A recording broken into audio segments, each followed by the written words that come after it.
राज्यभरातील सर्व ओबीसी नेत्यांना व्यक्तिशः आम्ही फोनही केला आणि त्यांना निरोपही दिला आहे।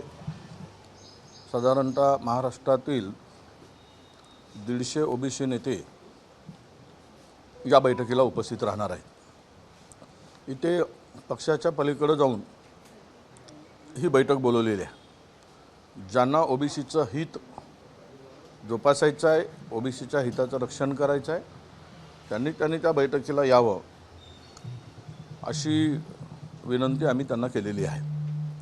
आणि त्या बैठकीमध्ये या सरकारने जो GR काढला त्यावर सविस्तर चर्चा करून पुढचा निर्णय महाराष्ट्रामध्ये आम्हाला घ्यायचा आहे। कोण काही म्हणू देत, पण मुख्यमंत्री काहीही म्हणत असले तरी त्या GRमुळे ओबीसीचं प्रचंड नुकसान होणार आहे। जर पात्र हा शब्द पूर्वी काढलेल्या GR प्रमाणे ठेवला असता तर आपण म्हणू शकलो असतो की ज्यांच्या कुणबी नोंदी सापडल्या आहेत त्यांचा विरोध आम्हाला अजिबात नाही। मराठा समाजाला काय द्यायचं सरकारने तो त्यांचा प्रश्न आहे, परंतु या GRमुळे पात्र शब्द काढल्यामुळे महाराष्ट्रामध्ये सरसकट सर्व मराठा समाज आता ओबीसीमध्ये येणार आहे। तो केवळ मराठवाड्यातलाच येणार नाही। आणि म्हणून आमची भूमिका अशी आहे की राहुल गांधींनी जी भूमिका मांडली, राहुल गांधींची भूमिका होती की ज्या आरक्षणाची कॅप आहे, मर्यादा आहे, ती पुढे न्या, ती उठवा आणि जातनिहाय जनगणना करून ज्यांच्या त्यांच्या वाट्याला जे मिळेल लोकसंख्येनुसार ते त्यांना द्या। ही स्पष्ट भूमिका त्यावेळेस त्यांनी मांडली, त्या राहुलजींची आहे। परंतु त्याला अजिबात सरकार लक्ष देत नाही आणि असे नवीन नवीन सगळ्या समाजांना एखाद्या कॅटेगरीमध्ये घालून ते मुळात ओबीसीच्या मुळावर हे सरकार उठलेलं आहे, हे आता स्पष्ट झालेलं आहे। आता isakal.com आहे देशातील नंबर 1 ची मराठी न्यूज वेबसाईट। प्रत्येक अपडेटसाठी isakal.com ला नक्की भेट द्या। अच्छा, तुम्ही छगन भुजबळ असेल, प्रकाश शेळके असेल यांना फोन केलेले आहेत, हे नेते येणार आहेत का? या व्यतिरिक्त काही प्रमुख नेते तायवाडेंना तुम्ही निमंत्रण दिले? तायवाडेंची भूमिका जी पूर्वी होती ती आता आम्हाला दिसत नाही। त्यांच्या एका शब्दामुळे ते म्हटले की ओबीसीचं यामध्ये काहीही नुकसान होणार नाही। आता ते त्यांच्या चष्म्यातून बघतात की सरकारी चष्म्यातून बघतात की स्वतःच्या चष्म्यातून बघतात हे त्यांनाच माहीत। आम्ही त्यावर अधिक बोलणार नाही। पुढे येणाऱ्या दिवसामध्ये सत्य परिस्थिती लक्षात येईल, परंतु आम्ही त्यांना आज तरी त्या बैठकीचं निमंत्रण दिलेलं नाही, कारण त्यांची भूमिका ही स्पष्ट नाही। या सगळ्यांच्याकडे निरोप दिलेला आहे आणि सगळ्यांनी एकत्र येऊन ही बैठकीमध्ये उपस्थित राहावेत। भुजबळ साहेबांशी मी 2दा संपर्क करायचा प्रयत्न केला, झालेला नाही। मी माझ्या ऑफिसला कळवलं होतं, मला माहीत नाही की कालपर्यंत संपर्क झाले का नाही, परंतु भुजबळ साहेबांची भूमिका ही सुद्धा स्पष्ट भूमिका आहे। त्यामुळे त्यांच्या भूमिकेशी सुद्धा आम्ही सहमत आहोत। या GRमुळे ओबीसीचं नुकसान होत आहे हे स्पष्ट आहे। मुख्यमंत्री मात्र म्हणताय की सरसकट आम्ही देणार नाही, ओबीसीच्या ताटातला आम्ही बाहेर देणार दिलेलं नाही असं हे बघा, मी कालही बोललो, परवाची बैठक झाली, पुन्हा आजही सांगतोय, मुख्यमंत्री महोदयांनी या संदर्भात सर्वपक्षीय बैठक बोलवावी आणि ती भूमिका विशद करावी। आम्ही येऊ जाऊ आणि मुख्यमंत्री महोदयांना सांगू की याचा काय परिणाम होतो आहे, त्यांचं म्हणणं काय आहे आणि आमचं म्हणणं काय आहे। जर त्यांच्या म्हणण्यानुसार समाधान होत असेल तर आम्ही लोकांच्या पुढे जाऊन सांगू, परंतु याचंही नुकसान होणार नाही, त्यांचंही नुकसान होणार नाही, यांनाही फायदा होईल, त्यांनाही फायदा होईल। म्हणजे हे जे काही आहे हे दोनही समाजाला खेळवण्याचा प्रकार आहे। खरं तर त्या जे आरमध्ये स्पष्ट उल्लेख आहे, जो अधिकार पुरावे गोळा करून जात प्रमाणपत्रासाठी लागणारा त्या स्थानिक गाव पातळीवरच्या कर्मचाऱ्यांना दिला.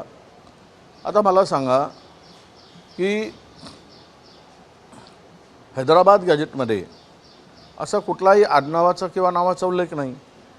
त्यांनी एवढंच म्हटलं होतं की 9 लाख कुणबी आहेत आणि बाकी 22 लाखापर्यंत मराठी आहेत. आता हे मराठी आणि कुणबी शोधायचे कसे? 9 लाख कोण आहेत? तर याच्यातून काही निष्पन्न किंवा पुरावा त्यामध्ये अजिबात मला दिसत नाही. त्या तज्ज्ञाकडून मी ही माहिती मिळवली आणि त्यांच्या संदर्भात या गॅजेटच्या संदर्भात हैदराबाद गॅजेटच्या संदर्भात चर्चा झाली. ते म्हणतात की कुठेही नावाचा उल्लेख नाही. त्यामुळे या परिस्थितीमध्ये जी भूमिका सरकारने स्वीकारली आणि जो जी आर काढला हा सरसकटचा जी आर आहे. पात्र हा शब्द वगळल्यानंतर पहिला पात्र होता, त्यावेळेस ती पात्र आम्ही समजू शकत होतो. परंतु आता पात्र कळल्यामुळे सरसकटच मराठा समाजांना OBCमध्ये ते मराठवाड्यापुरतीच नाही तर महाराष्ट्रातील आहे. आमचं म्हणणं आहे की त्यांना त्यातील गरीब लोक आहेत, त्यांना काही उपेक्षित लोक असतील, त्यांना दिलं पाहिजेत. तुम्ही EWSची तरतूद केली, आरक्षणाची मर्यादा वाढवता येत नाही तरी वाढवून दिली 10%. परत OBC म्हणून देत असताना OBCचं ती कॅप उघडून टाका, 50%च्या आरक्षणवर घेऊन जा, म्हणजे सगळ्यांचं समाधान होईल आणि सगळ्यांना त्यांच्या त्यांच्या जातीनिहाय तेवढं देता येईल. जी राहुल गांधींची भूमिका आहे ही भूमिका सरकारने स्वीकारावी. तेलंगणामध्ये 42% आरक्षण लागू झालेलं आहे. आता 42% आरक्षण तेलंगणा OBCसाठी लागू करतं, तर या सरकारला काय लकवा मारला काय? घ्या त्यांचा अभ्यास करा आणि महाराष्ट्रातल्या OBCंना तेलंगणाच्या धर्तीवर द्या. हो, जरांगे पाटलांनी म्हटलेलं की आम्ही कधी OBC नेत्यांना विरोध केला नाही आणि मराठा या OBC या दोन्ही समाजाचा आहे. नाही, असं आहे की मी जरांगे पाटलांना सांगू इच्छितो की तुम्ही OBCंना विरोध का केला नाही, की हाच तर विरोध आहे. त्यांच्यामध्ये प्रवेश आम्हाला OBCतूनच आरक्षण द्या.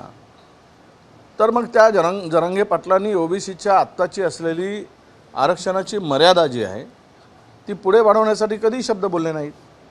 तेलंगणाच्या धर्तीवर हे आरक्षण पुढे न्यावं असं कधी बोलले नाहीत. याचाच अर्थ असा होतो की त्यांचा त्याला विरोध आहे.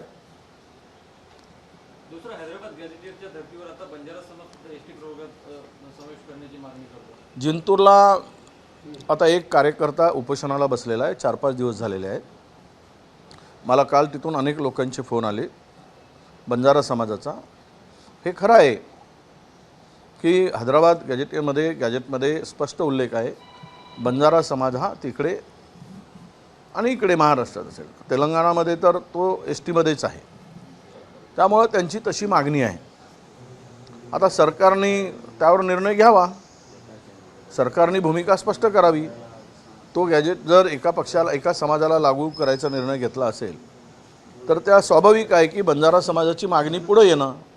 म्हणजेच आता सगळ्याच समाजामध्ये आरक्षणावरून गोंधळ घालणं आणि मुख्य विषयापासून शेतकऱ्यांचे, बेरोजगारांचे हे जे काही मूलभूत प्रश्न आहेत राज्याच्या पुढे, ते प्रश्नाला बगल देणं, याच्यातच खेळवत ठेवणं, त्यांना उपाशी मारणं, त्यांना आत्महत्या करण्यास प्रवृत्त करणं, हीच सरकारची यामागची भूमिका दिसते. लिंगायत समुदायाला हिंदू धर्माचा हिस्सा म्हणू नका असं जाती सर्वेक्षणातून मागणी आहे. OBC मंत्र्यांनी आणि त्यामध्ये राष्ट्रीय OBC महासंघाला बोलवलं GR काढण्याबाबत. तुम्हाला काही निमंत्रण आहे त्या बैठकीचं? चर्चा आहे की भुजबळांनाही बोलवलेलं नाही? नाही, मलाही नाही बोलवलेलं आहे, मला काही निरोप नाही आहे त्या संदर्भात. समुदायाला हिंदू धर्माचा हिस्सा म्हणू नका. हे उत्तर उद्या महत्वाचं आहे ना. उद्या महाराष्ट्र सरकारने उद्या बैठक बोलवली, तुम्हालाही निमंत्रण नाही, GR काढणार आहे OBC समाजाबाबत. तुम्ही OBC समाजासाठी लढत आलेले आहे, भुजबळ लढत आलेले आहे. नाही, असं आहे, त्यांच्याकडून कुठलाही तसा निमंत्रण नाही. सरकार प्रो संघटनेला बोलवलं असेल कदाचित, असा त्याचा अर्थ होतो. हो, कोल्हापूरमधल्या मराठा संघटनांनी म्हटलेलं आहे की ज्या पद्धतीनं सातारा गॅजेट म्हणतात तसं कोल्हापूर गॅजेट देखील तपासलं पाहिजे, कारण कोल्हापूर गॅजेटमध्ये अनेक मराठ्यांचा कुणबी म्हणून उल्लेख आहे ना. मी कुठे नाकारतो आहे, पण त्यामध्ये आकडे दिले आहेत की त्यावेळेचा जो गॅजेट तयार झाला होता इंग्रज काळी किंवा मोगलाच्या वेळेस त्यावेळेस नोंदी ज्या आहेत की 9 लाख काही आकडा आहे तो तेवढा कुणबी आहे मराठवाड्यात आहे ना, आणि बाकीचे 22 लाख मराठे आहेत. पण सरसकट म्हणणं गॅजेटनुसार जर कुणबी आहे तर आमचा विरोध नाही ना, त्याला अजिबात विरोध नाही. पण जरांगे पाटलांची भूमिका आहे की सरसकट सगळ्यांना द्या. तर मग तुम्ही त्या संदर्भात जी भूमिका आहे त्याला थोडंसं आम्ही म्हणतो की आमच्या हक्कावर गदा येईल.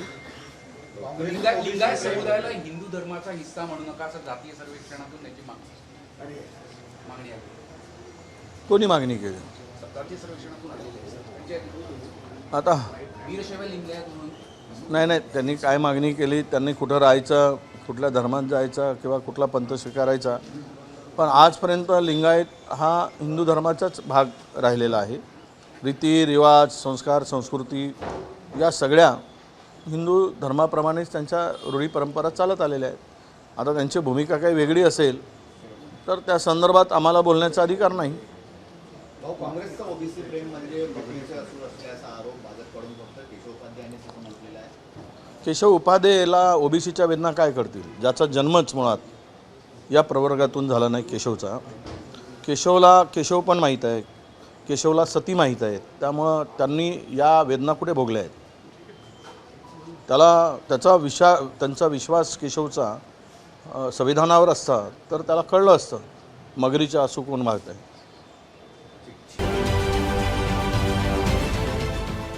देश विदेशातील प्रत्येक घडामोडींचे लाईव्ह अपडेट मिळवण्यासाठी आता साम टीव्हीच्या सर्व सोशल मीडिया प्लॅटफॉर्मला लाईक, फॉलो आणि सबस्क्राईब करा. तसंच सर्व नोटिफिकेशनसाठी बेल आयकॉन प्रेस करायला विसरू नका.